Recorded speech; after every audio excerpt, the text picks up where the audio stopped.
Humans learned to speak 1 million years earlier than previously thought. The oldest bow and arrow on the planet was found.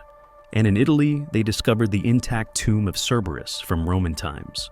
The first quarter of the 24th year in archaeology is wrapping up very successfully, which means it's time to end the introduction and get down to business. Right after you like this video, of course. We'll start in Ecuador, where we've found a huge ancient city that is the same age as Rome. For thousands of years, this as yet unnamed site has been hidden behind lush vegetation. For convenience, we will call the city Upano, after the valley in which it is located. There is a huge volcano there, and it is a miracle that it did not destroy either the inhabitants of the city or its remains. By the way, they were found by artificial intelligence based on the analysis of data from laser LiDAR sensors, which scan the surface from an airplane. Such a symbiosis of modern technology and the study of ancient history. To say that the discovery is groundbreaking is an understatement. Since the 70s, scientists in the Upano Valley have been digging and finding rectangular platforms that were once the foundations of former houses. But all these finds were far apart. And in the old human tradition, the people of the past were assumed to be nomads who lived in tiny tribes. Now, listen to what the LiDAR showed. 6,000 earthen platforms, each averaging 20 meters long, 10 meters wide, and 3 meters high. The largest of the platforms, where the central building once stood, is 140 meters long and 40 meters wide. All the complexes are connected by a network of straight roads, the longest of which is 25 kilometers. The roads are periodically built at right angles, which requires good engineering skills. After all, it is always easier to build roads based on natural terrain. The people who inhabited Upano had these skills. Scientists, tipped off by neural networks, also found dams to manage the region's water resources, and ditches blocking off neighboring settlements, apparently in case of war. But even that's not the most impressive part. This big city, or more precisely, a network of suburbs and settlements with a population of 10 to 100,000 people, is also ancient. The first analysis showed that some of the buildings are as old as 2,500 years. That's almost as old as Rome. And to say that scientists didn't expect anything like this is an understatement. Are you familiar with the Mayans? Well, the found city of an unknown civilization is bigger, older, and apparently more technologically advanced than anything the Mayans did.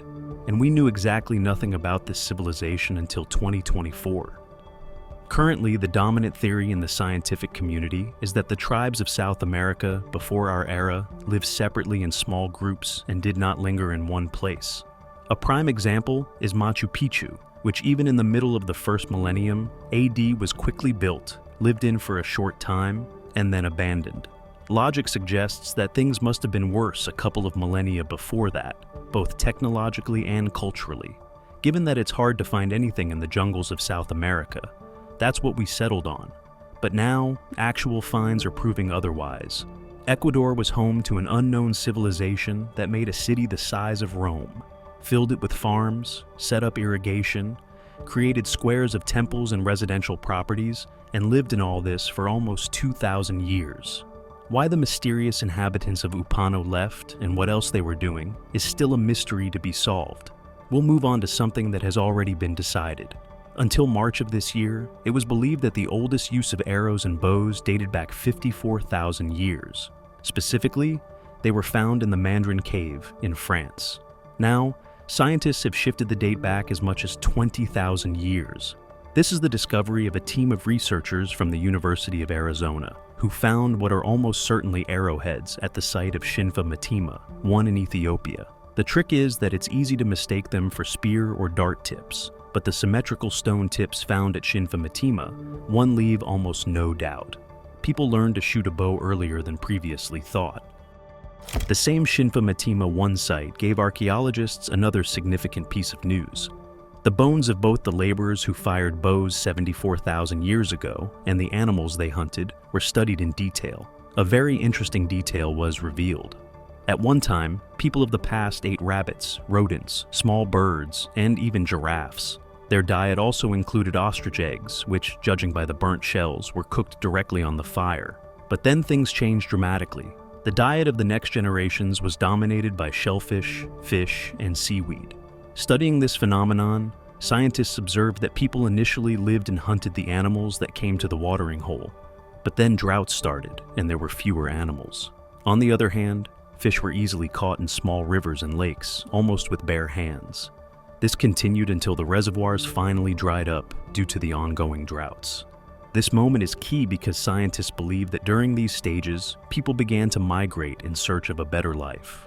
John Capelman, a professor of anthropology and earth and planetary sciences at the University of Texas and the author of the study, compares rivers to pumps that moved people along the channels from one body of water to another as they dried up.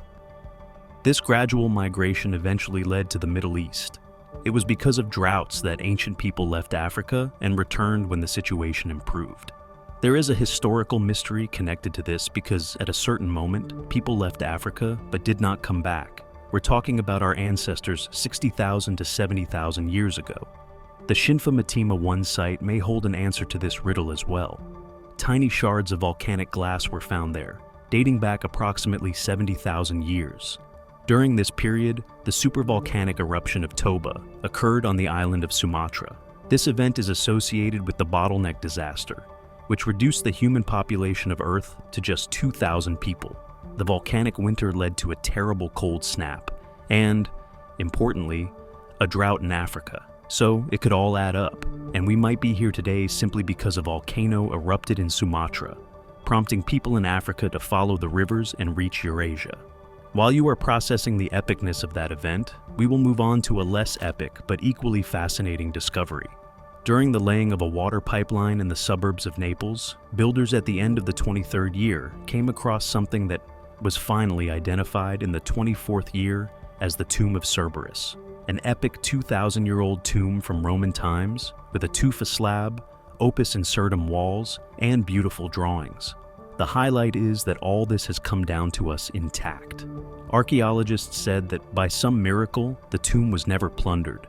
It was not flooded by underground water, and even barbarians did not get to it. The intact tomb is stunningly decorated. The centerpiece is a fresco of the three-headed Cerberus, a depiction of the 12th labor of Hercules. There is also a depiction of ichthyocentaurs, a rare marine variety of centaurs with a fishtail added to the body of a man and a horse. The tomb was used during both the Republican and Imperial periods. It is now being actively studied and will probably be open to the public in the not-too-distant future. This significant find will have much to reveal, and it is the next topic of our discussion. Traditionally, it is believed that humans learned to speak a few 100,000 years ago. However, Stephen Mitten from the University of Reading has conducted a large-scale study and suggests otherwise. As part of his research, he examined a wide range of evidence, including measurements of ancient human skulls, linguistics, and neurology. Several important factors emerged from his study. Firstly, purely biologically, about 2 million years ago, the human brain increased in size sufficiently to enable primitive speech. This period also saw the development of the frontal lobe, which is crucial for understanding and producing speech. Secondly, archaeological evidence shows that around 1.5 million years ago, there was a significant leap in human evolution.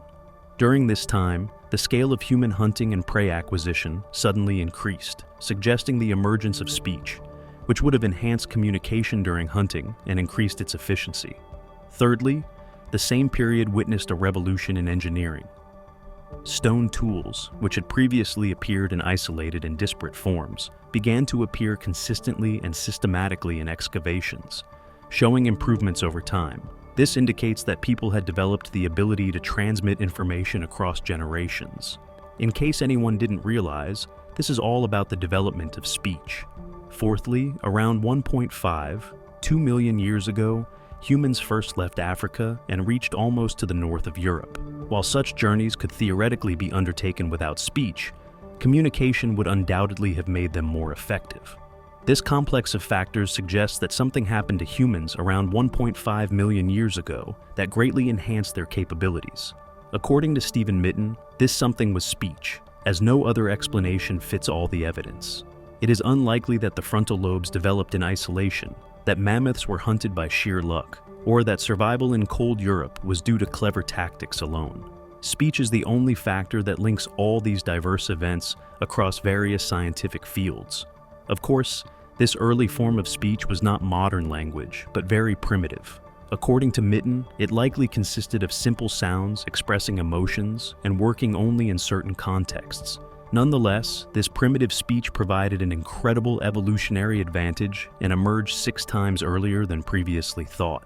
In the same work, Mitten states that some aspects of the earliest speech have survived into modern times.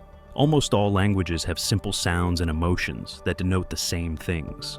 In future research, he plans to analyze these elements to create a universal dictionary of the oldest language. That's all for now. If you enjoy these archaeological updates, let us know in the comments. See you again, friends.